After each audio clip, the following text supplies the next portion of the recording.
tayong project na gagawin. Re-repair natin tong gas tank na to. Meron siyang 3 butas. Yan. Tapos hinahan natin siya gamit yung bronze brazing. Ito yung bronze. Yan. Tapos acetylene yung gagawin din nating panghina. So let's go.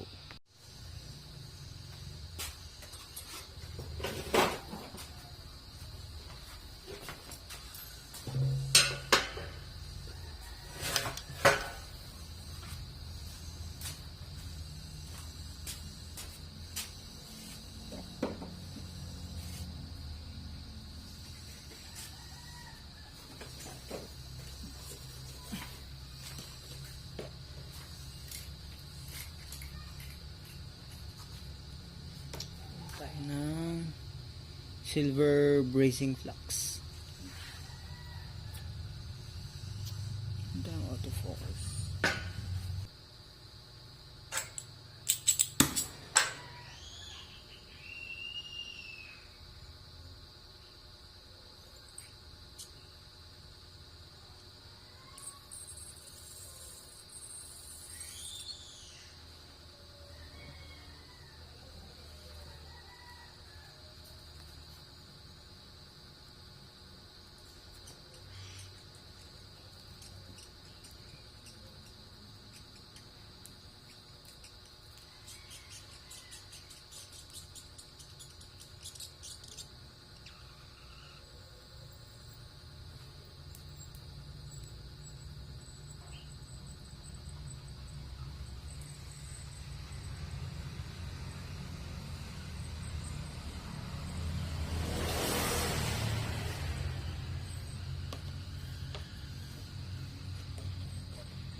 At ayun, nahinaan na natin yung gas tank. Yan. Lilinisin na lang naman yan. Pero hindi na ako maglilinis, yung nagpahinang na lang. Kasi mekaniko naman siya ng motor. Tsaka re-repaint pa din nila yan. So, yun lang. Kung kailangan nyo magpahinang ng gas tank, message nyo lang ako sa page. Peace out.